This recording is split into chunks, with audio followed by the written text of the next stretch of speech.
Party వార్తలు వాస్తవాల్లో మనతోన్నారు BRS party senior నాయకులు దేవి ప్రసాద్ గారు అండ్ రాజకీయ విశ్లేషకులు డాక్టర్ ఎల్చాల దత్తాత్రేయ గారు. గుడ్ మార్నింగ్ అండి, వెల్కమ్ టు వార్తలు వాస్తవాలు. ఇక నిన్న యావత్ భారతావని గుండె పగిలే వార్త, ఒక క్రీడాభిమానుల కళ చెదిరిపోయిన వార్త మనం విన్నాం. భారత్కు బరువైన బాధ. ఒలింపిక్స్లో మరికొద్ది గంటల్లో భారత కీర్తి పతాకాలు రెపరెపలాడిస్తుంది అనుకున్నటువంటి స్టార్ రెజ్లర్ వినేష్ పోగట్పై అనర్హత వేటుపడింది. ఎందుకంటే నిర్ణీత 50 కిలోల కంటే ఒక 100 గ్రాములు ఎక్కువగా ఉందన్న కారణంతో ఆమెను ఆమెపై అనర్హత వేటుపడింది. దీంతో యావత్ భారతావని ఒక్కసారిగా నైరాశ్యంలోకి వెళ్ళిపోయింది. అయితే వినేష్ పోగట్కి భారతావని అండగా నిలబడింది. ఒక రోల్ మోడల్వి, నువ్వే ఒక దేశానికి ఒక గొప్ప మెడల్వి అంటూ ఆమెను ప్రశంసించారు, ఆమెకు అండగా నిలిచారు. బట్ ఇక నాపై కుస్తీ గెలిచింది, నేను ఓడిపోయానంటూ ఆమె తీవ్ర మనస్తాపానికి గురై ఇక రెజ్లింగ్కు గుడ్ బై చెప్పేసినట్టుగా ప్రకటించారు వినేష్ పోగట్.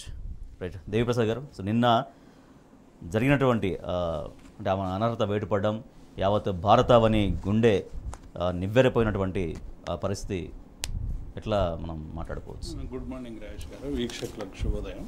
అంటే ప్రధానంగా భారత క్రీడాకారులని కావచ్చు, క్రీడా అభిమానులని, టోటల్గా భారతదేశంలో ఉన్నటువంటి అందరినీ కూడా నిన్న దిగ్భ్రాంతికి గురి చేయడం అనేటువంటిది మనం అందరం కూడా చూసినాం.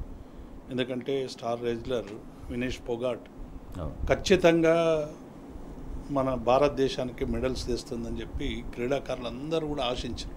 కానీ కేవలం నిబంధనల ప్రకారం ఒక 100 గ్రాములకు సంబంధించినటువంటి బరువు ఎక్కువన్నదనే కారణం మీద ఆమెను డిస్క్వాలిఫై చేయడం అనేటువంటిది నిజంగా చాలామందికి కూడా అది ఒక ఇబ్బందికరమైనటువంటి పరిణామం కనబడ్డది. చివరికి ప్రధానమంత్రి దగ్గర నుంచి ఒలింపిక్స్, భారత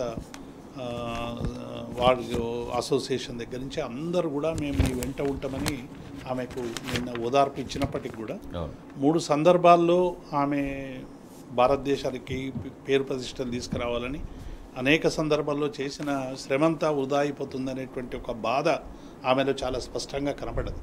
అందుకే బహుశా ఆ నిర్ణయానికి వచ్చినట్టుగా మనకు కనబడతాం.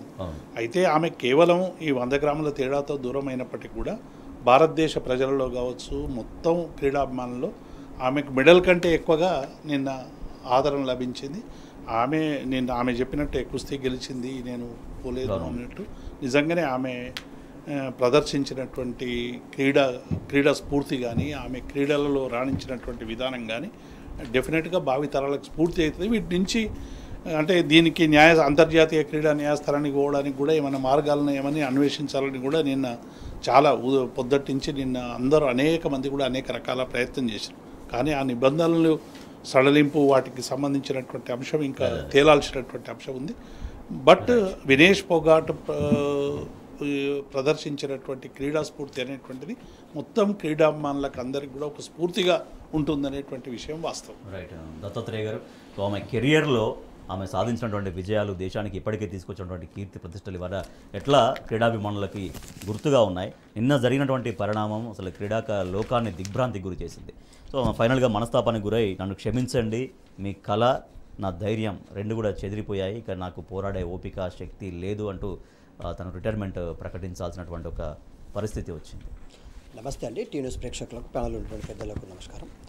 అంటే దేశంలో ముఖ్యంగా ఈమె యొక్క వ్యక్తిగత జీవితాన్ని ఒకసారి మనం పరిశీలిస్తే ప్రతి అంశాన్ని, ప్రతి రంగాన్ని, ప్రతి అడుగును కూడా పోరాటంపై విజయాన్ని సాధిస్తూ, స్ట్రగుల్ ఫర్ ఎగ్జిస్టెన్స్ లాగా ప్రతిదీ కూడా పోరాడుతూ సాధిస్తూ వచ్చింది. చిన్నప్పుడే తల్లిదండ్రులను కోల్పోవడం, పెదనాన్న చెంతకు చేరడం, ఆయన ఇచ్చినటువంటి ఆదర్శంతో ఈ రంగాన్ని చూజ్ చేసుకోవడం, ఆ తర్వాత ఈ రంగంలోనే కాదు, మనం గతంలో చూసాం, మొన్న లైంగిక వేధింపుల కేసులో కూడా ఢిల్లీ పుర వీధులు ఎంత ధైర్యంగా పోరాడిందో మనం చూసాం. అవన్నీ అధిగమించి కూడా తక్కువ సమయంలో ఇంత దృఢ నిశ్చయంతో ఇవాళ ఏదైతే అంతర్జాతీయ వేదిక అనేటువంటి ఒలింపిక్స్లో పథకమే సాధించాలనేటువంటి గొప్ప కళతో తను పోరాడినటువంటి పోరాట తీరు నిజంగా దేశం గర్వించదగ్గది. బట్ నేనేమనుకుంటున్నానంటే ఇది వాస్తవానికి మనం ఎవరు కూడా ఊహించినటువంటి పరిణామం. తనే కాదు, దేశం మొత్తం కూడా ఒక బాధ తప్ప హృదయంతో, అయ్యో మనకు ఒక గర్వకారమైనటువంటి ఒక మెడల్ వచ్చేది, ఈ దేశం గర్వించే మెడల్ వచ్చేది, అన్ని అర్హతలు ఉన్నటువంటి వ్యక్తి కేవలం 100 గ్రాముల బరువు అనేటువంటి నెపంతో తను చివరిగా రాత్రి మొత్తం కూడా నిద్రపోకుండా 2 కేజీల బరువు తగ్గే ప్రయత్నం చేసింది. ఆతో పాటు తనకు ఉన్నటువంటి ఎంట్రుకలు కూడా కట్ చేసుకునేటువంటి ప్రయత్నం చేసింది. సో ఇంత ప్రయత్నం చేసినా కూడా చివరికి ఆమె చెప్పింది కదా, నేను ఓడిపోయాను నాపై పంచే గెలిచింది అనేటువంటి డైలాగ్ కొడుతూ తను కన్నీటి పర్వంతం అవుతూ హాస్పిటల్లో వేదన పడ్డటువంటి తీరు కూడా మనం చూసాం. బట్ ఎనీవే నీ పోరాటం నిజంగా దేశానికి, నువ్వు నిజంగా ఒక బంగారు పథకానివే, నువ్వు నిజంగా దేశానికి ఒక గర్వకారమే. నిన్ను చూసి చాలామంది ఇంకా ఇన్స్పిరేషన్ పొందుతారు.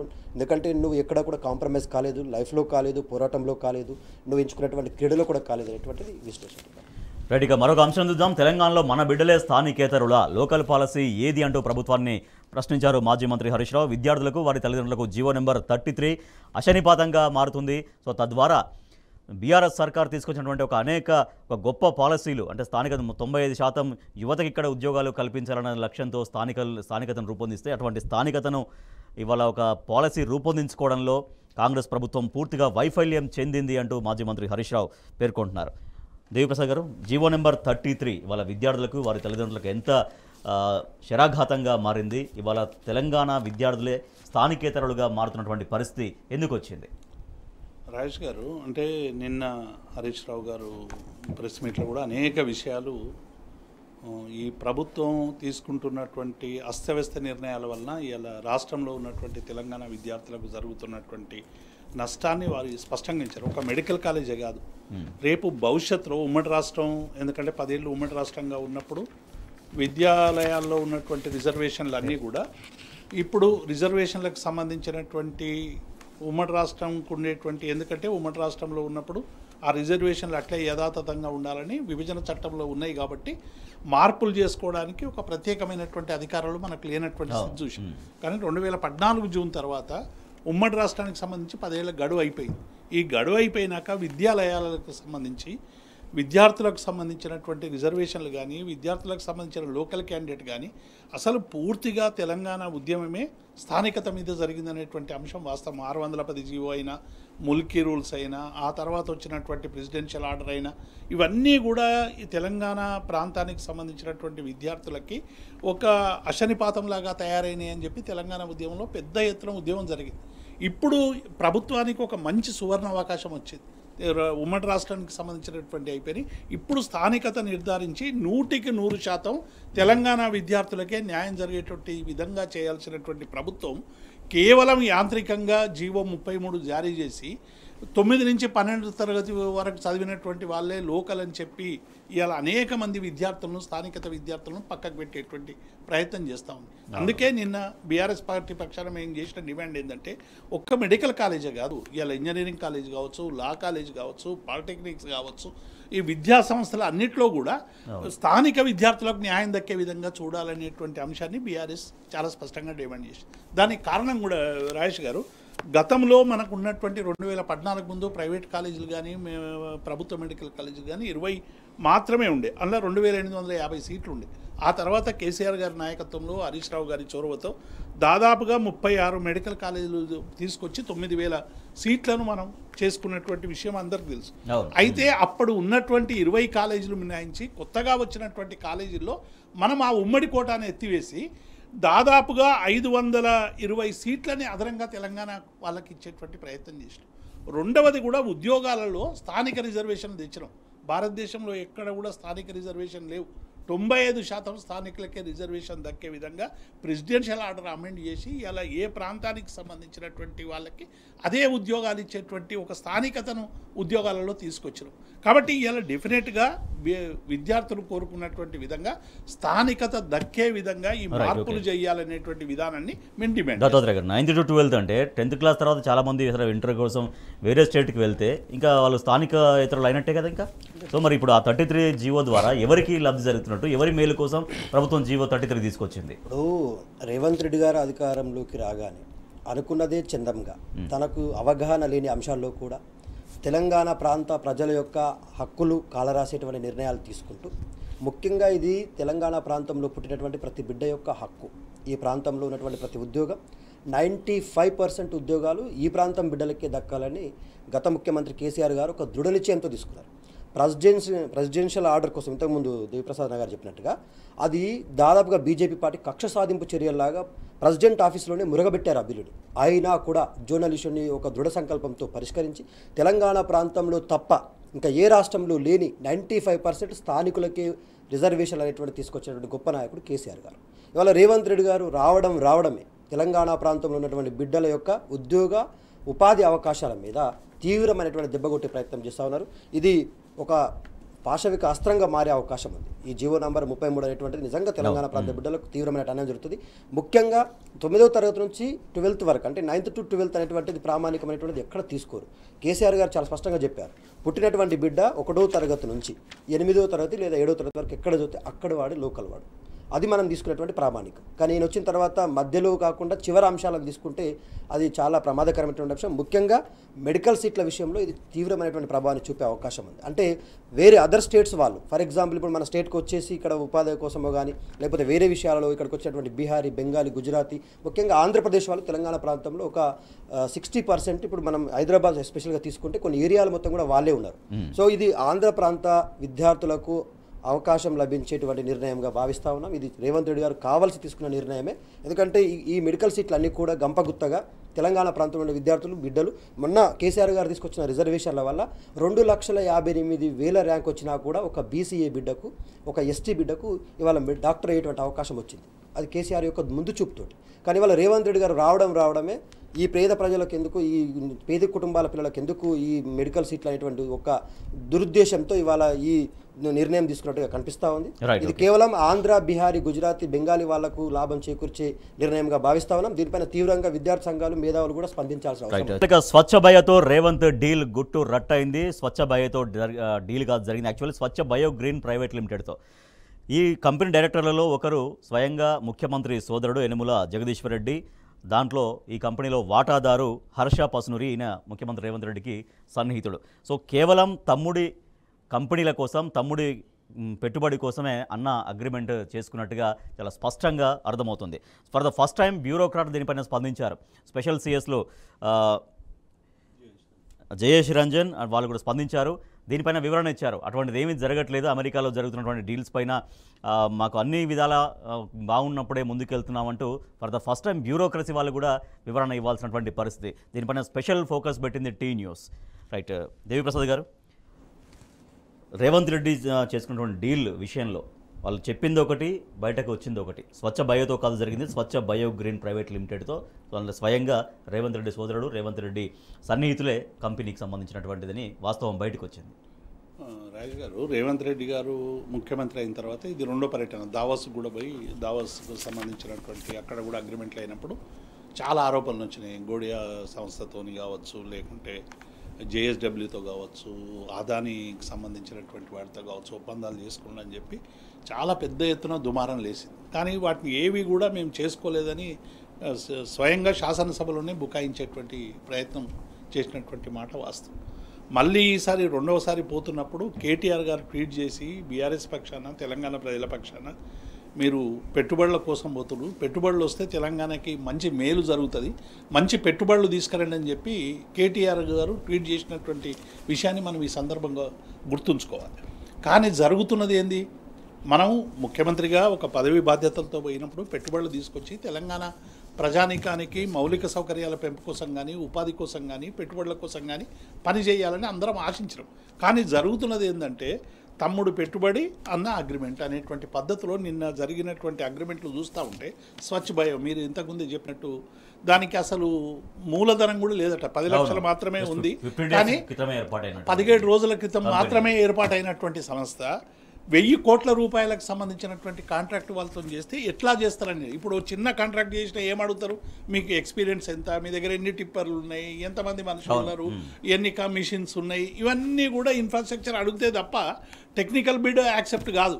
కానీ 1000 కోట్ల పెట్టుబడికి అగ్రిమెంట్ చేసే ముందు కనీసం ఆయన మూలధనం ఎంత, వాళ్ళు ఎవరు అనేటువంటి అన్ని పక్కకు పెట్టి కేవలం తమ్ముడు ఆ కంపెనీకి ఓనర్ కాబట్టి అన్ని కళ్ళు మూసుకొని అగ్రిమెంట్ చేసిన విధంగా చాలా స్పష్టంగా మన పత్రికలో కావచ్చు, నిన్న మా బీఆర్ఎస్ నాయకులు అనేక మంది కూడా నిన్న ప్రెస్ మీట్ల ద్వారా చెప్పినటువంటి అంశాన్ని మనం అందరం కూడా చూస్తాం. కాబట్టి ఇవాళ జయేష్ రంజన్ చెప్పినా, ఇంకొకరు చెప్పినా కూడా దీని మీద సవివరమైనటువంటి న్యాయ విచారణ చేయాల్సినటువంటి అవసరం ఉంది. ప్రజలకు తేట తెల్లం చేయాల్సినటువంటి అవసరం ఉంది. ఇవాళ పెట్టుబడుల పేరు మీద మీ కుటుంబానికి సంబంధించినటువంటి అందరికీ తెలంగాణ ధనాన్ని, తెలంగాణ ప్రజల సొమ్ముని మీరు వాళ్ళకందరికి కూడా తాకట్టు పెట్టే విధంగా చేస్తున్నటువంటి ఈ ప్రయత్నాల్ని ఇలా తెలంగాణ సమాజం చూస్తూ ఊరుకోదనేటువంటి విషయాన్ని మేము ఈ సందర్భంగా గుర్తు చేస్తాము. రైట్, ఇక ప్రస్తుతం మనతో మాట్లాడేందుకు బీఆర్ఎస్ పార్టీ సీనియర్ నాయకులు మన్న క్రిషాంక్ గారు phone line. Krishank garu good morning. Good morning Rajesh. Krishna garu, bogus ఒప్పందాల పైన కోర్టుకు వెళ్తామని నిన్న మీరు ప్రెస్ మీట్లో వెల్లడించారు. సో బోగస్ ఒప్పందాలు మీరు ఎట్లా దాన్ని ఫైండ్ అవుట్ చేశారు, ఎట్లా బట్టబయలు చేశారు? ఆ బంధాన్ని నిన్న ప్రెస్ మీట్లో మీరు అనేక ఆధారాలతో వాళ్ళ బంధాన్ని ఏంటనేది మీడియా ముందు ఉంచారు. సో తర్వాత ఎట్లా ప్రొసీడ్ కాబోతున్నారు ఈ వ్యవహారం అంతట్లో? నాకు తెలిసి తెలంగాణ రాష్ట్రానికి మొత్తం కూడా అర్థం అయిపోయింది. ఎందుకంటే ఇప్పుడు దేవన్న కూడా చాలా క్లియర్గా చెప్పింది పాయింట్ టు పాయింట్. అయితే ఒకటే ఏంటిదంటే, నిన్న ప్రధానంగా దీన్ని పసిగట్టడానికి కారణం ఏంటిదంటే, స్వయాన తెలంగాణ రాష్ట్ర ముఖ్యమంత్రి గారు ఎంఓయు సంతకం చేసుకున్నప్పుడు ఎంఓయు ఎవరితోనైతే షేర్ చేస్తున్నారో వాళ్ళ పేరు కూడా కనీసం రివీల్ చేయకుండా ఎందుకు గోప్యంగా పెడుతున్నారు అని ఫస్ట్ ఆలోచన చేయడం జరిగింది. ఆ కంపెనీకి చెందిన వ్యక్తి డైరెక్టర్స్ డీటెయిల్స్ చూస్తేనేమో 2 డైరెక్టర్స్ ఉన్నారు స్వచ్ఛ బయో. ఒకటేమో రేవంత్ రెడ్డి గారి సోదరులు అనుముల జగదీష్ రెడ్డి గారు, ఇంకొకటేమో లక్నోలో ఒక బార్ ఓపెన్ చేసిన మెజే బార్ అని ఓపెన్ చేసిన శివానంద్ రెడ్డి అనే వ్యక్తి. ఇప్పుడు వీళ్ళిద్దరు డైరెక్టర్స్ గా ఉంటే మరి అక్కడ ఎంఓయు చేస్తున్న వ్యక్తి ఎవరు అని చూస్తే ఆయన పేరు హర్ష పస్నూరి. ఇదే సంవత్సరంలో జనవరిలో హర్ష పస్నూరిని అమెరికాలో రేవంత్ రెడ్డి గారు కలుస్తారు.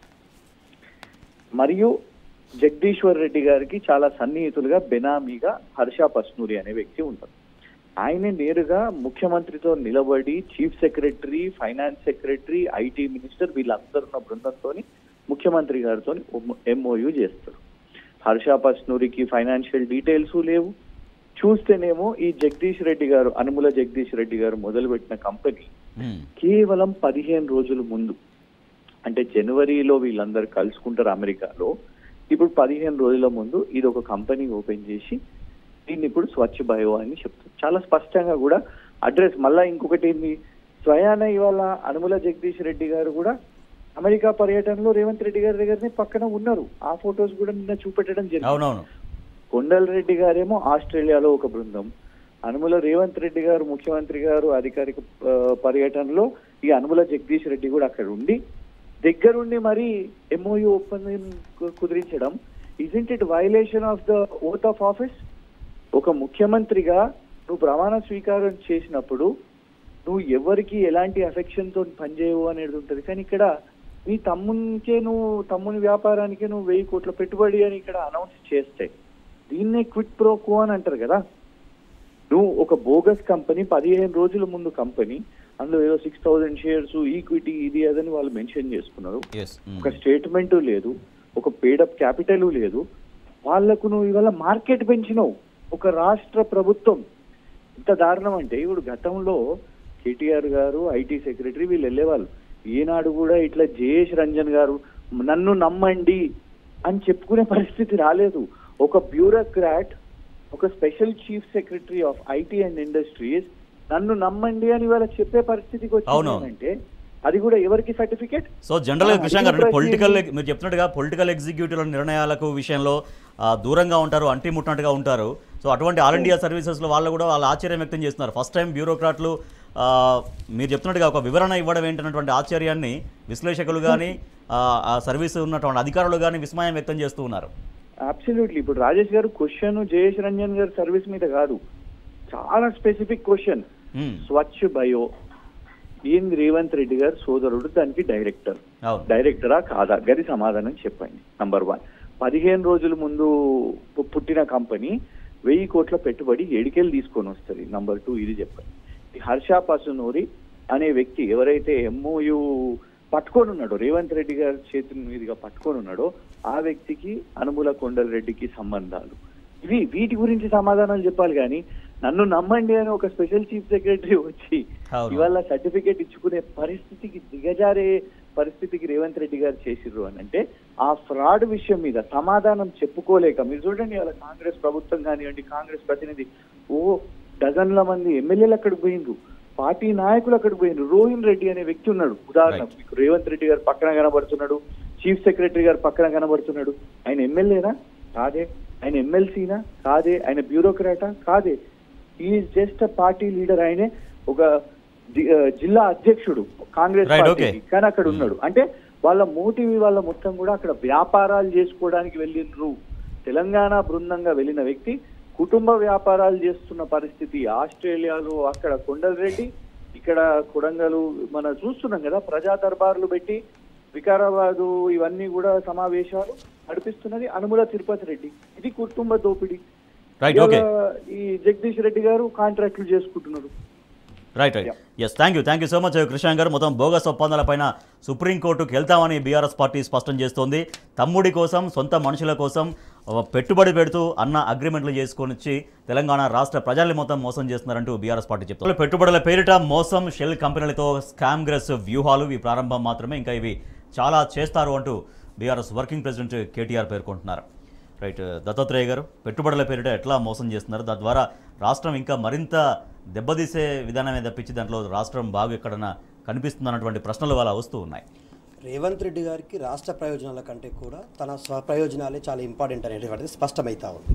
తెలంగాణ రాష్ట్రంలో మొన్న రేవంత్ రెడ్డి గారు 2 లక్షల రుణమాఫీ చేయాలంటే ఎట్లా ఇస్తారని చెప్పేసి విలేకరులు అడిగినప్పుడు, 1 సంవత్సరం నేను నోరు కట్టుకుంటే అంటే అక్రమంగా సంపాదించేది మానేస్తే ఎడమ చేత్తో కట్టేస్తా అని చెప్పాడు. అంటే తన లక్ష్యం ఏందో, తన ఆలోచన ఏందో అనేటువంటి స్పష్టమైంది. ఇంకోటి, రేవంత్ రెడ్డి గారి తమ్ముళ్ళు ఎలా ఉన్నారంటే, తన సొంత సోదరులు, ఒక తమ్ముడేమో నియోజకవర్గానికి వచ్చే నిధులన్నీ తన చెప్పిన మాటల్లోనే ఉండాలి. తిరుపతి రెడ్డి గారేమో నియోజకవర్గంలో కొడంగల్లో జరిగే ప్రతి అభివృద్ధిలో తను చెప్పిన వాళ్ళకి ఇవ్వాలి. రాజకీయ ప్రమేయం మొత్తం కూడా ఆయన తీసుకున్న నిర్ణయాలే ఫైనల్ అయితే. వీరు ముగ్గురు అంటే సోదరులందరూ కూడా పొలిటికల్ ఇన్వాల్వ్మెంట్, అధికార దుర్వినియోగం, ఆర్థిక అంశాలలో నిర్ణయాలు. ఇవాళ ఇనుముల జగదీశ్వర్ రెడ్డి గారు బట్టబయలైపోయింది. ఇవాళ ఏమైంది, ఆర్థిక అంశాలు ఏ కంపెనీతో ఒప్పందం చేసుకున్నా కూడా ఏదో ఒక విధంగా నా సోదరులు దాంట్లో ఇన్వాల్వ్ కావాలి. ఇక ఇంకో సోదరుడు కొండరెడ్డి విషయానికి వస్తే, ఈ తెలంగాణ రాష్ట్రంలో హైదరాబాద్లో ఏ కంపెనీ ఎక్కడ పెట్టుబడి పెట్టాలన్నా ముఖ్యంగా ఆ చుట్టుపక్కల ఉన్నటువంటి రియాల్టర్స్ అందరూ కొండారెడ్డి గారి దర్శనం చేసుకోవాలి. ఆయన చెప్పినటువంటి నిర్ణయమే ఫైనల్. ఆయన ఎంత అంటే అంత. ఇక ఇంకో సోదరుడు అయితే తిరుపతి రెడ్డి గారు చూస్తూ ఉన్నాం, తన మొన్న రాజకీయ దుర్వినియోగం ఎట్లా చేస్తారు, సొంత నియోజకవర్గంలో చెక్కుల పంపిణీ విషయంలో మన జడ్పీటీసీ మైపాల్ గారి మీద నేను చేసి నెట్టేయడం, ఇవన్నీ చేస్తున్నటువంటి తీరు చూస్తుంటే ఇది ఆరంభం మాత్రమే. తెలంగాణ రాష్ట్ర ప్రజలు ఇంకా చాలా ఈ యొక్క రేవంత్ రెడ్డి గారి సోదరుల యొక్క ఆర్థిక నేరాలకు కావచ్చు, లేకపోతే అధికార దుర్వినియోగం కావచ్చు, పొలిటికల్ ఇన్వాల్వ్మెంట్ కావచ్చు చూడబోతా ఉన్నాం. ఇవాళ ఏ హక్కుతో కొండలరెడ్డి గారు ఆస్ట్రేలియాలో ఉన్నటువంటి ఒక స్టేట్లో ఒక మేయర్ చైర్లో కూర్చొని పక్కనటువంటి ఎమ్మెల్యే రాజేంద్ర రెడ్డి గారు నిశ్చయ స్థితిలో పక్కన కూర్చునేటువంటి పరిస్థితి. అంటే ఇవన్నీ చూస్తూ ఉంటే త్వరలోనే రేవంత్ రెడ్డి గారికి 3 విషయాల్లో స్పష్టత ఉంది. పొలిటికల్ ఇన్వాల్వ్మెంట్లో బ్రదర్స్ ఉండాలా, ఆర్థిక అర్జనలో తన సోదరులు ఉండాలా, పెట్టుబడులు పెట్టేటప్పుడు ప్రతి కంపెనీ ఏదో ఒక విధంగా తన తమ్ముళ్లతో సంప్రదింపులు జరపాలా. సో ఆయన తన లక్ష్యాన్ని నెరవేర్చుకునే ప్రయత్నం చేస్తూ ఉన్నాడు. తెలంగాణ ప్రయోజనాలన్నింటినీ కూడా గాలికి వదిలేశాడు. తెలంగాణ ప్రజలు ఈ క్షణంలో ఆలోచించుకోవాల్సిన అవసరం ఉందని చెప్పి తెలియజేస్తారు. రైట్, కంక్లూడింగ్ దేవిప్రసాద్ గారు. రాజేష్ గారు, అంటే ఇంతకుముందు కృష్ణాంక్ చాలా వ్యాలిడ్ పాయింట్స్ 2-3 చాలా ప్రస్తావించారు. ఒకటి, పేరు ఎందుకు రివీల్ చేయలేదు అనేటువంటిది అంశం ఒకటి. నేను ఇంతకుముందే చెప్పినట్టు, ఏదైనా ఒక కంపెనీకి ఏదైనా మనం ఒకటి అగ్రిమెంట్ ఇచ్చినప్పుడు అది ఫైనాన్షియల్ బిడ్ కానీ టెక్నికల్ బిడ్ కానీ ఈ 2 ప్రధానమైనటువంటి అంశాలుగా చూస్తారు. మీ మూలధనం లేదు, మీ ఎక్స్పీరియన్స్ లేదు, మీరు ఇంతకుముందు చేసింది లేదు, కేవలం మీకున్న ఎలిజిబిలిటీ క్రైటీరియా ఏంటంటే ముఖ్యమంత్రికి తమ్ముడు మాత్రమే, కాబట్టి వాళ్ళకు చుట్టుపక్కల ఉన్నటువంటి కంపెనీ అని. కాబట్టి ఇవన్నీ కూడా మనం చూస్తూ ఉంటే ఏంటంటే తెలంగాణకు సంబంధించినటువంటి అంత అభివృద్ధి అనేటువంటి పేరు మీద టోటల్గా వాళ్ళు అభివృద్ధి చెందడానికి, ఆ కుటుంబం మాత్రమే అభివృద్ధి చెందడానికి రకరకాలుగా పాయలుగా ఇలా దోపిడీకి మార్గాలు ఎన్నుకుంటున్నది అనేటువంటి విషయం వాస్తవం. కాబట్టి వీటిని అన్నింటినీ కూడా వెలుగులోకి తెస్తాం. ఒక ప్రతిపక్ష పార్టీగా ఇవాళ పాలకపక్షం చెప్తున్నటువంటి మాటలేంది, ఇస్తున్న మాటలేంది, గ్యారంటీల పేరు మీద గారడీ చేసేది ఏంది, ఈ పెట్టుబడుల పేరు మీద తమ్ముళ్ళకు పంచిపెట్టేటువంటి అంశం మీద బీఆర్ఎస్ పార్టీ డెఫినెట్గా ప్రజాక్షేత్రంలో మేము నిలదీస్తాం, అడుగుతాం, ఎండగడతాం. Right, thank you so much Deviprasad garu, thank you so much Dattatreya garu, and phone లైన్లో మాట్లాడిన బీఆర్ఎస్ నేత మన కృష్ణ గారికి కూడా థ్యాంక్ యూ సో మచ్. ఇది వాళ్ళ వార్తలు వాస్తవాలు. చూస్తూనే ఉండండి టీ న్యూస్.